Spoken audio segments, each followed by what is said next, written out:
Back in one piece. Just about. Finally. Okay, everyone? David, how have preparations been for this one tomorrow? I guess not ideal, what with getting home late from Southampton. Yeah, I didn't think it was that big a problem. Quite often teams can stay down after games. I thought it worked well actually. We got to our beds and the boys done a recovery down there, came back and we're back in today again. So I didn't see it as being too big a problem. I suppose essentially you've only had today to train, but would that have been the case anyway? Would it have been a recovery up here? Yeah, well, you done a recovery yesterday. We would have done it back here if we'd got back. So there wouldn't have been a great deal of football work getting done anyway. How is morale right now within the squad after that latest defeat the other night? Good.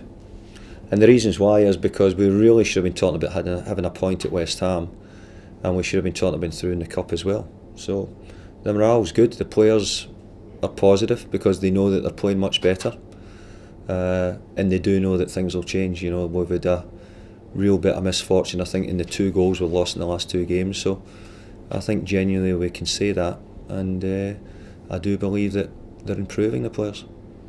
What the team seem to have done the last few games, they've tightened up, as you say. It's just been single goal defeats, you know, the odd goal in 3. Is there a concern though, despite the fact you've tightened up at the back, that the goals aren't going in at the other end? Yeah, I think it'd be a bigger concern if we hadn't made the chances. No, we had chances in both games. Wabi Kazri is a 1v1 with the goalkeeper just after half time, which could have put us in the lead. You know, Jermaine Defoe, when he came on the other night, had a really good chance. You know, I think Paddy McNair hit the post. He might have got blocked late on, and as you already know, we had a penalty kick which wasn't given. So it's not for the lack of creating the opportunities. We're just maybe not putting them in the net at this present time. You say the morale is good.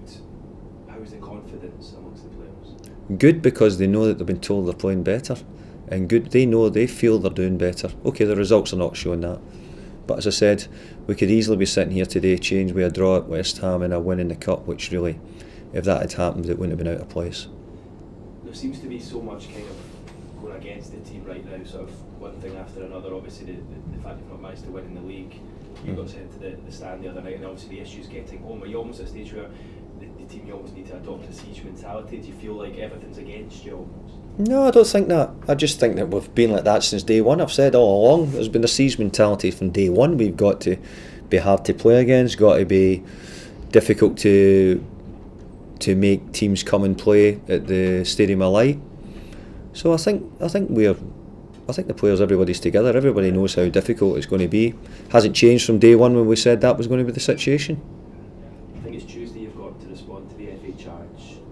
Have you done that yet? Or? No, I've not done it yet. I'll let them know in due course. I mean, it sounded as though after the game you did admit to swearing, and you said that the referee was probably right to send you off. So does that indicate that you'll accept the charge? Well, what I've just said to you, as I say, is in due course I'll let the FA know.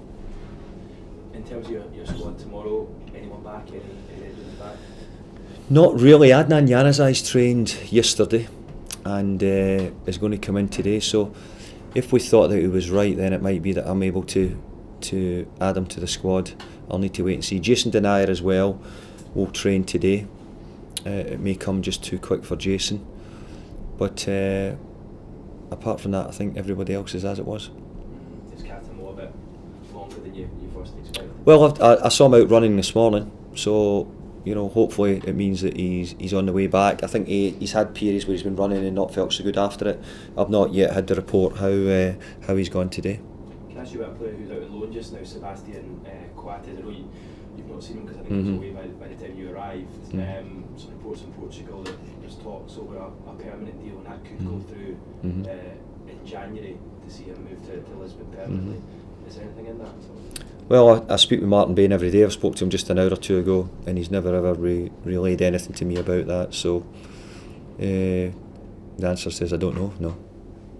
I guess come January, because you've got a couple of defenders away in African Nations Cup duties, you need to sort of leave options open in case he needs to come back and replace anyone. I think we'll need to have a look at lots of options because of the situation. We will have people away in African nations, and we were aware of that, and it's something we'll need to look at.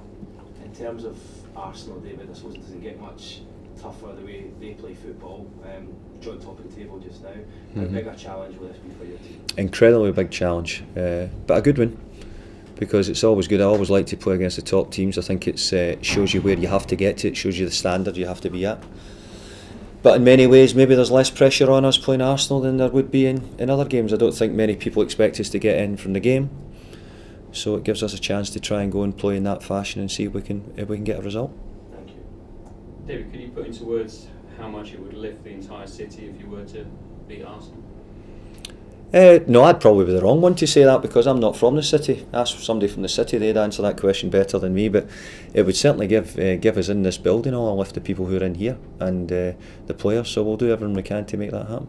And as the Premier League always shows, it's definitely possible, isn't it? I mean, there's been shock results since the start of it, and last season and Sunderland have made a habit of doing it. I think that's what happens. I think this league means that there's no gimmies in the games. And because of that, we have to try and make sure that we're one of them this week, that we have a chance of getting a result. How much stronger do you think Arsenal are this season compared to last with the additions they've made? I don't know if it's anything to be necessarily them being stronger. I think Arsenal were strong last year. I think Arsenal have been contenders for winning the Premier League, certainly for most years I can remember it. Maybe they've not done it, but they've always been contenders. Last year they came very close. I've got no doubt they'll come very close again this year. How can you frustrate them? Are you sort of able to accept that they'll have more possession, but that you've got to be strong in defence, or can you play a different game? Can you control the ball? I'd love to say that was the case. My idea would be to control the game, keep the ball off Arsenal, create chances, score goals. That would be how I'd really want to play. But obviously, at times that isn't always possible. When you took over the job in the summer, the vision of what you thought it would be like, how does it compare to the reality, sort of day to day? How are you finding it? It can be different, but I think that happens at clubs everywhere you go in. You know, sometimes things aren't quite always the way that you might have thought it to be. But the one thing that hasn't changed is that, you know, we go away to every ground we go away, we fill it with our own supporters. I think we've got nearly 45,000 at the game tomorrow. So the people of Sunderland continually support their team, whether it be home or away, and that tells you about the size of the club. It tells you about the club's history. It tells you a lot about the club, that the people, no matter what the situation they're in, they follow the team. Yeah, you sensing that you've got that support amongst the fans at the games. You know, there doesn't seem to have been sort of dissenting voices.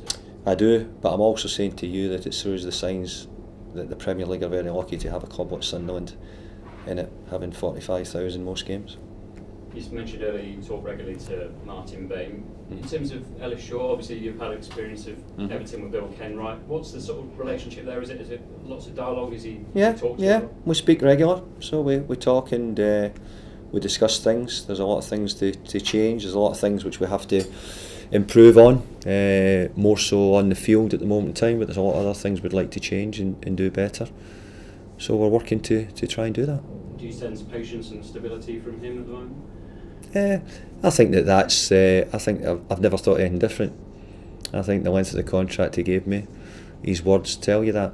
I think it's probably the questions you people ask are probably the more ones, you included. Thank you very much, Dave. Late goals have been a problem this season for Sunderland. Is this something that you've looked at, particularly in your preparation for the game with Arsenal? Not necessarily just Arsenal, but it's something we've discussed. And I was asked the question last week. I think we'd have had 9 points if the game had finished after 85 minutes. Now it doesn't finish after 85 minutes, so I can't sort of fall back on that. But we have to look at it. I think it was a culmination of several things. You know, whether it was us fatiguing very quickly, was it because we didn't have enough of the ball and we'd been defending for long periods. There was many different reasons. We looked at, you know, was it the fitness levels which we think have improved and the boys are getting much better shape, or was it just a lack of concentration? And we had to consider all of them. And I don't think we'd be able to come up with one of them which was the real answer, but we're certainly aware of it. You said that some fans, you know, that there'll be 45,000 at the match at the weekend. That, you know, the great away support, but there will be frustrations amongst fans as well. Do you have a message for them? Well, I'm a football supporter as well. I'm a manager, but I'm a football supporter as well. And I've been in and around it. So if you're a real football supporter, you go with the good times and the bad times, and obviously the bad times have been around here for a long time, not just this season. So I'm sure you've asked that same question to quite a few managers sitting here before. But you genuinely feel things will get better and soon? I do, yes, I do. Thank you. Maybe just a couple. You've seen the potential of a full stadium light, but the thing is harnessing it, isn't it? And how do you do that and make it harmless? Would you mind stop ruffling the paper? Would you mind? What was it? Sorry, how do you harness the potential of a full stadium of light? Well, I think the most important thing now is to get them in full voice if we can do. I would like to get that, because I think if we get that, then it's a great place. They keep telling me about a game last year against Chelsea where there was an incredible atmosphere here. But what we do in the pitch will make that happen. So we need to give them something to shout about from the field. And regardless of what the bookmakers might be saying about the odds about tomorrow's match, it would be a really good kickstart and launch pad for your season to win it. It would be. Every game's would be a great launch pad at the moment. But I do think that if you could beat Arsenal, then it would be a great opportunity. But as I said before, there's maybe a little bit less pressure on us because, as you rightly said, every man and their dog doesn't think we've got a chance. Thanks, Simon. Okay. Thank you very much.